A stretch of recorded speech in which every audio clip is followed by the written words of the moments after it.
پہلے پاکستان کے جو وزیر خزانہ ہے ان سے پوچھا کہ جناب اگر ہم آپ کو پیسہ نہیں دیتے تو کیا پاکستان ڈیفالٹ کر جائے گا؟ تو اسحاق ڈار نے کہا کہ نہیں پھر بھی نہیں کرے گا. تو اس کے بعد جا کے کہیں ان کا منہ بن گیا, کیونکہ وہ تو پاکستان کو ڈیفالٹ اناؤنس کرنے کے در پہ تھے, وہ تو چاہتے تھے کہ پاکستان جو ہے وہ ڈیفالٹ کرے. اور اس کے ثبوت جو ہیں وہ میں آپ کو ولاگ میں دوں گی. شبر زیدی نے بھی اپنا ریسنٹ جو ہے اے آر وائی کو انٹرویو دیا ہے, جس میں انہوں نے صاف طور پہ یہ بات کہی ہے کہ پی ٹی آئی کی حکومت آنے کے 1 سال کے اندر اندر جو ہے وہ پی ٹی آئی دیوالیہ ہو چکی تھی, اس نے ملک کا خزانہ خالی کر دیا تھا.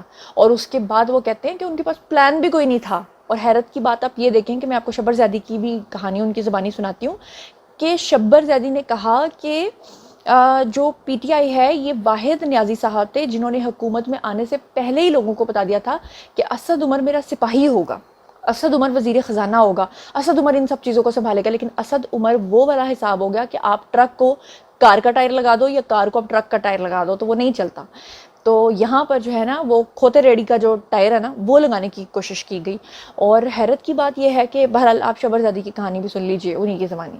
پہلے فائنانس منسٹر تھے اسد عمر صاحب جی.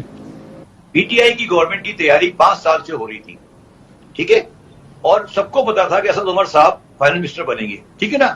There were no dispute on anyone نا. آپ مجھے بتائیں کیا اسد عمر صاحب نے کوئی پلان دیا تھا جب وہ پاور میں آئے تھے؟ ٹھیک ہے, ٹھیک ہے, آپ کے سامنے کوئی ماڈل تھا کہ سر یہ ماڈل ہے, یہ ہم کرنے جا رہے ہیں؟ وہ تو پہلی دفعہ پاور میں آئے تھے, ان کا تو کوئی بیگیج نہیں تھا نا جی. اس کے بعد کیا ہوا کاشف, میں آپ کو سٹوری بتا دیتا ہوں. 6 مئی 2019 کو میں اور عارف نقوی صاحب عمران خان کے پاس گئے. میں نے عمران خان صاحب کو کہا, میں نے کہا سر آپ تو ڈیفالٹ کی طرف آگے بڑھ رہے ہیں اور آپ نے دیکھا ہے کہ آپ نے کیا کیا ہے 8-10 مہینے میں, اور آپ کو تو آئی ایم ایف میں جانا ہی جانا پڑے گا. انہوں نے میرے سامنے فون اٹھایا اور اس کو کہا سر یہ جو دونوں کہہ رہے ہیں انہوں نے یہ غلط کہہ رہے ہیں یا صحیح کہہ رہے ہیں؟ انہوں نے کہا یہ صحیح کہہ رہے ہیں. تو اس نے پوچھا کہ یار تم نے مجھے بتایا نہیں کہ کیا کہہ رہے ہیں, تو یہ پہلے بتاتے ہیں. سر آپ کو پتا ہونا چاہیے تھا, خود آپ کو پتا. اس کے بعد وہ چلے گئے اور ہم لوگ نئی ٹیم لے کر آئے.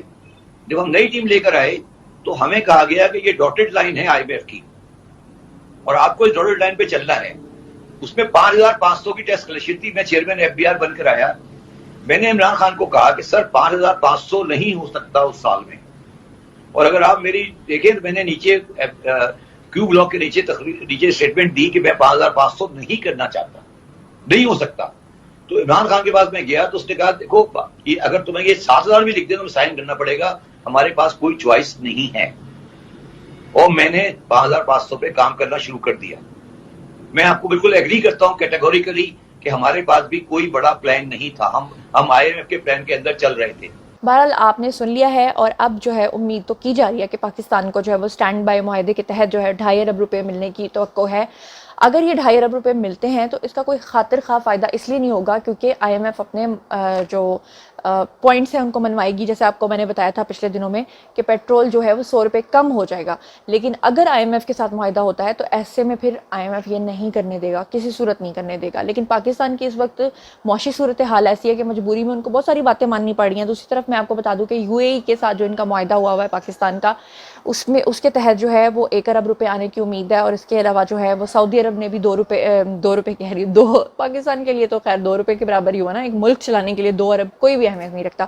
تو 2 ارب جو ہے وہ سعودی عرب بھی دینے کا کہہ چکا ہے. اور اب دیکھتے ہیں, اللہ کرے کہ پاکستان بہرحال ٹیک آف کی طرف تو جا رہا ہے. اب میں آپ کو بتاؤں کہ نیازی صاحب جو ہیں وہ باز نہیں آ سکتے. نیازی صاحب نے پھر ایک اور بیان داغ دیا ہے. وہ کہہ رہے ہیں کہ پی ٹی آئی کو ختم کرنے کے لیے تو ساری ایجنسیز اور ادارے لگے ہوئے ہیں اور ہمارے ذہن میں بیٹھے ہوئے ہیں. یعنی وہ بتانا چاہ رہے ہیں کہ میں ابھی بھی وزیر اعظم بن گیا نا تو تم سارے میرے ذہن میں بیٹھے ہوئے, چھوڑوں گا تم لوگوں کو نہیں. اور آگے وہ کہتے ہیں کہ پی ٹی آئی کو ختم کرنے سے اگر ان لوگوں کو فرصت ملے تو یہ امریکہ اور بھارت کے معاہدے پر جو ہے وہ خطرے کی گھنٹی بجنی چاہیے. یعنی ان کا کہنے کا مقصد ہے کہ امریکہ اور انڈیا کی جو اس وقت ڈیل ہوئی ہے اور جو مودی گئے ہوئے تھے امریکہ, تو اس طرف ان کا ماتھا نہیں ٹھنک رہا اور یہ جو ہے نا پی ٹی آئی کو ختم کرنے پہ تلے ہوئے ہیں. جبکہ نیازی صاحب کو یہ نہیں پتا کہ ادارے اپنے کام کر رہے ہیں. انٹیلیجنس ہماری دنیا میں نمبر 1 ایسے ہی نہیں ہے. ان کو پتا ہے کہ کس کے معاہدے کہاں کیسے کیوں ہو رہے ہیں اور اس کو ہم نے اس کا توڑ کیا کرنا ہے. بہرحال آگے میں آپ کو بتاؤں تو نیازی صاحب جو ہیں ان کا عید پر بیان آیا جیسے کہ میں نے آپ کو بتایا کہ ان کا دل بڑا دکھا جب انہوں نے دیکھا کہ شہباز شریف جو ہیں وہ آرمی چیف کے ساتھ جا کر عید منا رہے ہیں. تو ایسے میں انہوں نے اپنا ایک ویڈیو بیان جاری کیا. انہوں نے کہا کہ یہ عید میرے لیے انتہائی تکلیف دہ عید ہے, یہ عید مجھے دکھی کر گئی ہے. حالانکہ بظاہر انہوں نے کہا کہ میرے لوگ اندر ہیں, لیکن اصل میں جو ان کا دل دکھ رہا تھا وہ تو آپ کو پتہ نا کہ وزیر اعظم بن کے شیروانی پہن کے تقریر کرنے کا جو اپنا ایک مزہ ہوتا ہے عید پہ, وہ تو نہیں ہو سکا. بہرحال سن لیجئے نیازی صاحب کیا کہتے ہیں. بسم اللہ الرحمن الرحیم. ایاک نعبد و ایاک نستعین. میرے پاکستانیوں, جدھر بھی آپ ہیں, آج میں آپ سب کو عید مبارک کہتا ہوں. اور میں افسوس سے کہتا ہوں کہ میرے لیے یہ سب سے تکلیف دہ عید ہے. وہ تکلیف دہ کیوں ہے کہ 10,000 کے ارد گرد, ہمیں ایگزیکٹ نمبر نہیں پتا کیونکہ ہمیں بتاتے نہیں ہیں اور ہر روز نئے لوگوں کو پکڑ لیتے ہیں, لیکن 10,000 کے ارد گرد ہمارے کارکنان جیلوں میں اور جیلوں میں برے حالات میں رکھے گئے ہیں. ایسے رکھا ہوا ہے جیسے کہ کوئی غدار ہیں, کوئی دہشت گرد ہیں.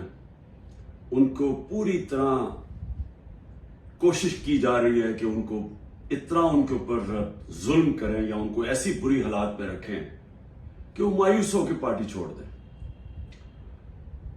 ان کے جو گھر والے ہیں, بیوی بچے ہیں, ماں باپ ہیں, وہ آج عید پہ کیا کر رہے ہوں گے, کیا ان کے اوپر گزر رہی ہوگی, کیونکہ پتہ ہی نہیں ہے کہ کب باہر آنا ہے.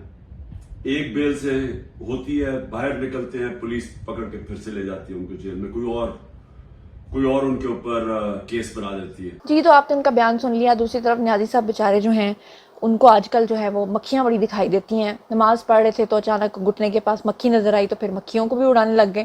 مطلب نظر آ رہا تھا کہ لیک آف انٹرسٹ ہے. منہ میں کچھ نہیں پڑھ رہے تھے, کچھ نہیں بول رہے تھے, بس چپ کر کے نا جیسے آپ وہ کرتے ہیں نا ایکسرسائزز کرتے ہیں یوگا کی, بس اسی طرح سے وہ کر رہے تھے. بہرحال عمران ریاض خان کی جو مسز ہیں ان کا بھی ٹویٹ آیا اور انہوں نے تو اس طرح کا ٹویٹ کیا کہ مجھے سمجھ نہیں آ رہا تھا کہ اس پہ میں نے افسوس کرنا ہے یا میں نے ہنسنا ہے یا میں نے کیا کرنا ہے. اللہ تعالیٰ معاف کرے, کسی کا شوہر نہ ہو تو اوبویسلی اس کے ساتھ تکلیف تو ہوتی ہے, لیکن جو انہوں نے ٹویٹ کیا نا وہ بڑا عجیب سا ہے. وہ لکھتی ہیں کہ ہائے عمران ریاض, آج 10 دن کے بعد آپ ناخن کاٹتے. یعنی ان کا کہنے کا مقصد تھا کہ اگر آج آپ یہاں ہوتے تو آج آپ 10 دن کے بعد اپنے ناخن کاٹتے. میں نے نیل کٹر بھی نہیں پکڑایا آپ کے لیے واش روم میں نے کپڑے بھی نہیں لٹکائے, عید کی نماز کے لیے بھی آپ کو نہیں اٹھا سکی. ہائے بچے پوچھیں گے کہ آپ کہاں ہیں تو میں بتا دوں گی کہ آپ کسی ضروری کام سے گئے ہیں. آپ جہاں کہیں بھی ہیں آپ کو عید مبارک. قوم گواہ رہنا. اب قوم کس بات کی گواہ رہے, نیل کٹر کی, 10 دن بعد ناخن کاٹنے کی, واش روم میں تولیہ نہ رکھنے کی؟ یہ آپ لوگوں نے فیصلہ کرنا ہے. لیکن بہرحال میں یہ کہوں گی کہ عمران ریاض خان دنیا میں کہیں پر بھی ہیں, اللہ تعالیٰ ان کو بخیر و عافیت رکھے. لیکن شاید کاش وہ تھوڑا سا احساس کر لیتے, اس حد تک نہ آگے جاتے کہ آج یہ دن ان کو دیکھنے پڑتے, ورنہ ماشاءاللہ سوشل میڈیا سے کتنا اچھا پیسہ کما رہے تھے وہ, اور آج اسی طرح سے وہ اپنی ولاگنگ کر رہے ہوتے. لیکن وہ کہتے ہیں نا حد سے زیادہ تجاوز وہ نہ کرتے. بہرحال چلتے ہیں جی اگلے پوائنٹ کی طرف. اگلا پوائنٹ بہت ہی تکلیف دہ ہے اور بہت ہی دکھی کر دینے والا ہے. وہ یہ ہے کہ سویڈن کے اندر جناب علی, وہاں کی پولیس نے باقاعدہ طور پہ جب وہاں پہ کوئی آتا ہے اور اس کو وہ کہتا ہے خدا نخواستہ کہ قرآن پاک کی بے حرمتی کرنی ہے یا جلانا ہے, تو اس کو باقاعدہ اجازت دی جاتی ہے. یہ سویڈن کے اندر ہو رہا ہے. اور عید والے دن جو ہے ایک ملعون شخص آیا, اس نے پولیس سے اجازت لی اور مسجد کے سامنے اس نے یہ قبیح حرکت کی. اور یہ جو قبیح حرکت ہے یہ جو دارالحکومت ہے سویڈن کا, اسٹاک ہوم, وہاں پر یہ مسجد کے سامنے کیا. یعنی کہ مسلمانوں کی دل آزاری کرنے کے لیے اسپیشلی یہ کیا گیا, اور باقاعدہ پولیس وہاں پر کھڑے ہو کر تماشا دیکھتی رہی. اور میں آپ کو بتا دوں کہ عراق کے اندر جو ہے وہ ان کا جو سویڈن کا سفارت خانہ تھا, وہاں پر لوگوں نے دھاوا بولا, اور اس کے بعد پھر وہ سارے جو سفارت خانے کے اندر لوگ بیٹھے ہوئے تھے وہ سارے بھاگ گئے وہاں سے. اور افسوس کی بات یہ ہے کہ ابھی تک یہ مظاہرے صرف عراق کے اندر دیکھنے کو ملے ہیں, باقی دنیا کے دوسرے کونوں میں نے نہیں دیکھے ہیں.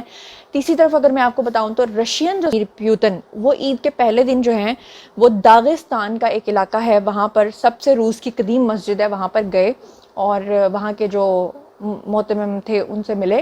اور صاف طور پہ تھوڑے دن پہلے بھی میں نے آپ کو اپنے بلاگ میں بتایا تھا کہ جو ولادیمیر پیوتن ہیں, انہوں نے یہ کہا ہے کہ ان کا کوئی مذہب نہیں ہے, لیکن اس کے باوجود وہ اسلام کی عزت کرتے ہیں.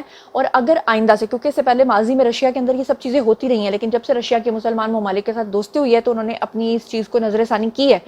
تو ولادیمیر پیوتن نے یہ کہہ دیا ہے اب صاف طور پہ کہ اگر کوئی رشیا کے اندر خدا نخواستہ اس طرح کی حرکت کرے گا تو پھر اس کو باقاعدہ طور پر سزا ملے گی، اور اس سے پہلے 2 واقعات رشیا کے اندر ہوئے ہیں اور ان لوگوں کو پکڑا گیا ہے. اسی لیے انہوں نے مسجد کا دورہ کیا، اور جب وہ گئے تو ان کو وہاں کے جو محتمم تھے انہوں نے قرآن پاک بھی گفٹ کیا. تو بہرحال انہوں نے کہا کہ میرے لیے یہ صرف ایک کتاب ہے، میں اس کو پڑھوں گا تو نہیں، کیونکہ ہدایت تو اس کو آتی ہے جو ہدایت مانگتا ہے. لیکن بہرحال اچھی بات یہ ہے کہ کم از کم انہوں نے اس چیز کو کنڈیم تو کیا. اچھی بات یہ ہے کہ وہ یہ تو کہہ رہے ہیں کہ آئندہ اگر ہمارے ملک میں کسی نے یہ کیا تو اس کو بخشا نہیں جائے گا. اور تیسری طرف جو ہے نا وہ سوشل میڈیا پہ جہاں صحیح خبریں چل رہی ہوتی ہیں وہاں غلط خبریں بھی چلنا شروع ہوتی ہیں. تو کچھ لوگوں نے یہ کہنا شروع کر دیا کہ امریکہ سے واپس آنے کے بعد مودی جو ہیں وہ مسلمان ہو گئے، اور ایویڈنس کے طور پہ ان کا ایک ویڈیو دکھا رہے ہیں جس میں مودی جو ہیں وہ سورہ رحمان سن رہے ہیں. آپ ذرا سن لیجئے. القرآن خلق الإنسان علمه البيان الشمس والقمر بحسبان النجم والشجر يسجدان. جی تو آپ نے دیکھا. تو یہ میں آپ کو بتا دوں کہ مودی جو ہے نا یہ ان کی ایک چال ہے. بیسیکلی انڈیا کے اندر جو مسلم اور دوسرے جو کمیونٹیز ہیں ان کے فسادات، آپ کو پتہ ہے پچھلے دنوں کرسچنز کے فسادات پھوٹے ہیں، تو اب مودی کی یہ کوشش ہے کہ مسلم ووٹ کو وہ اپنے ساتھ رکھیں. اپنے ساتھ کرنے کے لیے انہوں نے شریعت کے اندر چھیڑ چھاڑ کی ہے نعوذ باللہ. اور وہ کیا کیا کہ ٹرپل طلاق، یعنی کہ 3 دفعہ اگر کوئی آدمی کسی عورت کو طلاق دے دیتا ہے تو شرعی طور پر اس کی طلاق ہو جاتی ہے. لیکن مودی نے انڈیا کے اندر یہ قانون ختم کر دیا ہے. اپنی طرف سے وہ مسلمان عورتوں کو اس بہکاوے میں لے رہا ہے کہ جیسے بھارتی خواتین جو ہوتی ہیں، ہندو جو ہوتی ہیں، ان کو طلاق نہیں ہوتی، وہ اپنے شوہر کو خود طلاق دیتی ہیں. اسی طرح آپ کو بھی 3 دفعہ اگر کوئی طلاق دے دے تو آپ کو طلاق نہیں ہوگی. تحفظ کے نام پہ وہ مذہب کو بگاڑنے کی کوشش کر رہا ہے، دین اکبری لانے کی کوشش کر رہا ہے. اور اسی کے نتیجے میں اس نے یہ حرکت کی کہ وہاں پر اس نے کچھ لوگوں کو بلایا اور انہوں نے ریسائٹ کیا، اور یہ سن رہا تھا، اور لوگوں نے یہ کہہ دیا کہ شاید مسلمان ہو گیا. جناب مسلمان نہیں ہوا. جو منافق ہوتا ہے وہ دل سے ہمیشہ منافق ہی رہتا ہے.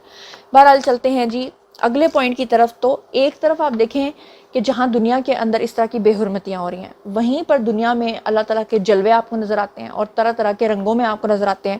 جنوبی افریقہ کے اندر یہ واقعہ پیش آیا ہے جہاں پر ایک پادری تھے، اور وہاں جو پادری تھے وہ بہت ہی یعنی کہ نا اپنے مذہب کے مطابق نیک آدمی سمجھے جاتے تھے. اور وہاں پہ ان کے جو لوگ تھے 1 لاکھ کے قریب ان کے فالوورز تھے جو ان کو بہت زیادہ مانتے تھے. تو یہ جو پادری ہیں ان کو رات کو خواب آتا ہے اور ان کو خواب میں بشارت ہوتی ہے اور ان کو کہا جاتا ہے کہ اب تم سفید کپڑے پہنو، کلمہ پڑھو اور مسلمان ہو جاؤ.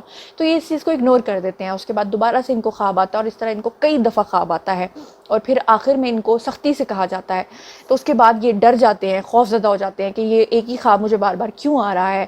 اور پھر یہ اس خواب میں پوچھتے ہیں کہ کیا میں مسلمانوں والے کپڑے پہنوں، کیا میں کلمہ پڑھوں. تو ان کو کہا جاتا ہے ہاں. اس کے بعد یہ اپنے 1 لاکھ لوگوں کے فالوورز کے سامنے جاتے ہیں اور ان کے سامنے یہ بات رکھتے ہیں اور کہتے ہیں کہ بھئی اگر میں نے یہ اسلام قبول کیا تو پھر کیا آپ لوگ بھی میرے پیچھے سب لوگ اسلام قبول کرو گے.